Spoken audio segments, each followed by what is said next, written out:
Halo semuanya, Assalamualaikum warahmatullahi wabarakatuh.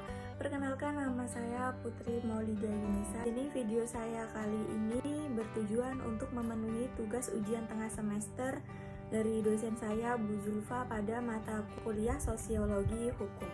Di sini saya ingin mengajak kalian semua berbincang-bincang mengenai education about the social media. Pasti kalian tidak asing dengan beberapa sosial media.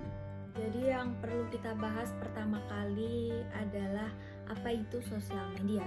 Jadi sosial media itu merupakan sebuah media daring di mana digunakan satu sama lain yang penggunanya bisa dengan mudah berinteraksi, bersosialisasi dan berbagi dan menciptakan sebuah blog, terus jejaring sosial, habis itu forum dan juga dunia virtual.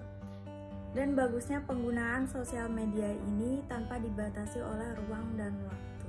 Selanjutnya, mengenai bersosialisasi menggunakan media sosial, tidak jarang pula terjadi adanya sebuah konflik. Konflik ini bahkan bisa sampai masuk ke ranah hukum. Maka dari itu, harus adanya perhatian khusus kepada sebuah etika dan kaidah-kaidah dalam bermedia sosial. Sedangkan kaidah-kaidah dalam bermedia sosial itu ada dua, yaitu yang pertama kaidah sosial dan kaidah hukum. Kaidah sosial sendiri itu dibagi menjadi tiga. Yang pertama ada kaidah kesopanan, kemudian ada kaidah kesusilaan, dan yang terakhir adalah kaidah keagamaan atau kaidah keyakinan. Sedangkan yang satunya adalah kaidah hukum.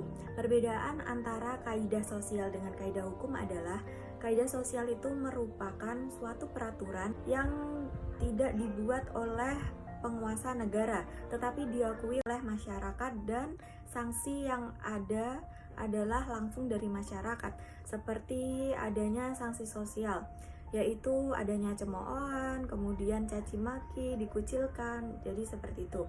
Sedangkan kaidah hukum itu sendiri buat oleh penguasa negara atau penguasa masyarakat, di mana diakui dan dipositifkan oleh penguasa negara tersebut. Dan sifatnya kaidah hukum itu adalah memaksa.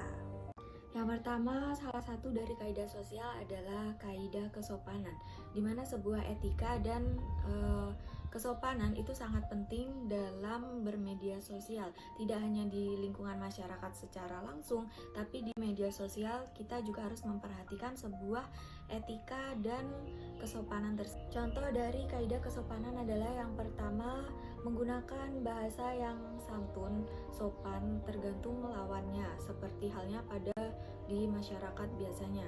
Yang kedua adalah menjaga aib orang lain. Jangan suka-suka memposting keburukan orang lain, walaupun itu hanya untuk sebuah candaan saja. Yang ketiga adalah tidak membagikan konten yang berbau pornografi yang membuat orang lain merasa terhina atau terlecehkan. Yang keempat adalah jangan memberi komentar yang menghasut atau mengumbar sebuah kebencian.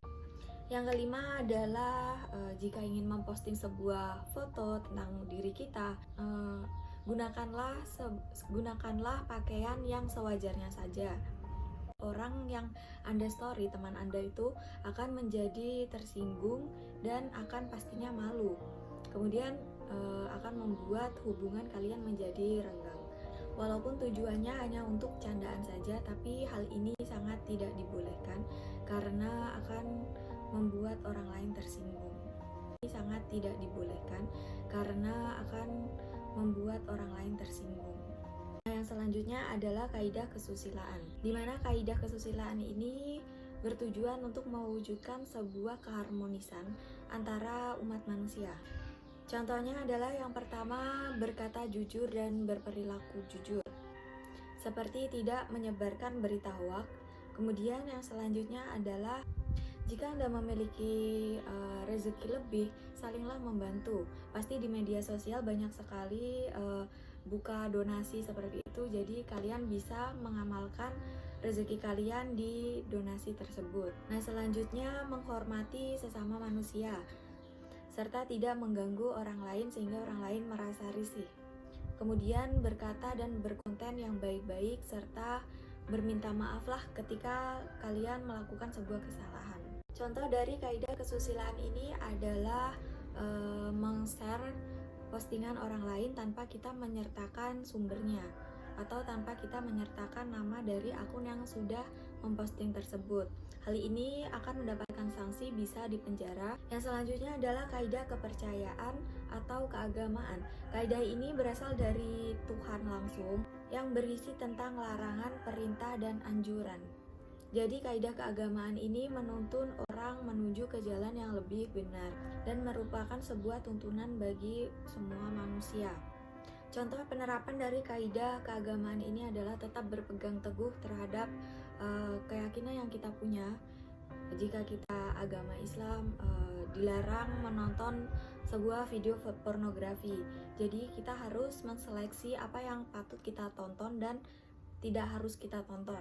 Selain itu, mengenai berpakaian di sini juga diterapkan, yaitu janganlah menggunakan pakaian yang terbuka untuk orang Islam, menggunakanlah pakaian yang sopan. Contoh dari pelanggaran kaidah kepercayaan ini adalah adanya unggahan atau kita mengunggah video kita bugil atau apa. Nah, itu akan melanggar kaidah kepercayaan atau keagamaan ini, dan sanksi yang kita dapat adalah bisa dipenjara, masuk ke ranah hukum, serta Anda akan dicap sebagai orang yang tidak memiliki agama. Nah, ini banyak sekali kasus seperti ini. Kapan hari baru aja beredar video-video seperti itu karena memiliki dendam pribadi. Itu buat kalian para wanita, jangan sekali-sekalinya mau Anda disuruh memposting hal-hal seperti itu, walaupun itu dari orang ke orang. Jangan sampai mau. Nah, selanjutnya adalah kaidah hukum. Merupakan peraturan yang dibuat oleh penguasa negara dan sifatnya sangat memaksa. Contoh dari kaidah hukum ini adalah tidak melanggar undang-undang ITE yang dibuat oleh negara. Kemudian jangan mengunggah video pornografi atau apapun yang berkaitan dengan pornografi. Ini juga masuk ke dalam kaidah hukum karena ini sudah ada undang-undangnya dan dipositifkan oleh penguasa negara. Selanjutnya, jangan menyebarkan berita hoak dan jangan mengcopy paste atau memposting gambar yang memiliki hak cipta. Serta yang terakhir adalah berikanlah komentar yang relevan, karena hal ini sering banget terjadi apabila kita salah bicara dalam berkomentar, salah mengetik sesuatu hanya karena jari kita ini mengetik sesuatu yang tidak baik akan berujung kepada ranah hukum. Contoh dari pelanggaran kaidah hukum ini adalah orang yang membuli orang lain hanya dengan ketika. Hal ini merupakan pelanggaran dari undang-undang ITE dan sanksinya bisa dipenjarakan. Nah, selanjutnya mengenai pengalaman saya bermedia sosial, yaitu seringkali adanya komentar-komentar yang masuk berupa hate comment. Itu saya akan menanggapinya dengan lapang dada atau jangan menyerang. Jadi balaslah komentar-komentar yang meng-hate kita itu dengan sikap yang dewasa. Selain itu juga saya tidak akan berkomentar buruk tentang orang yang tidak saya suka. Kemudian berkaitan dengan orang-orang yang suka pamer, jangan sampai kalian menjadikan itu sebuah keirian atau yang berujung pada hate comment. Jadi lihatlah apa yang ingin kalian lihat dan jangan sekali-sekali membuat orang lain tersinggung. Karena menurut saya, apapun yang saya lakukan kepada orang lain itu akan diperlakukan juga terhadap saya. Saran saya bagi orang-orang yang bermedia sosial adalah bersikaplah bijak dalam bermedia sosial, dimana sekarang ketikanmu adalah harimaumu, tanganmu adalah harimaumu, bukan mulutmu adalah harimaumu. Karena hanya dengan ketikan Anda bisa masuk ke dalam sel penjara. Selain itu, jangan terlalu men-share mengenai informasi pribadi kamu, mengenai apa yang kamu punya, karena hal ini akan membuat orang lain iri dan akan menjadikan mereka berbuat yang tidak baik kepada kamu, serta share-lah sesuatu yang menurut Anda penting dan sesuatu yang memotivasi ataupun tidak membuat orang lain menjadi jahat kepada Anda. Walaupun itu sangat sulit menjadikan orang lain suka sama kita, tapi alangkah baiknya tetaplah menjadi orang yang rendah diri dalam bermedia sosial. Jangan terlalu membuahkan diri.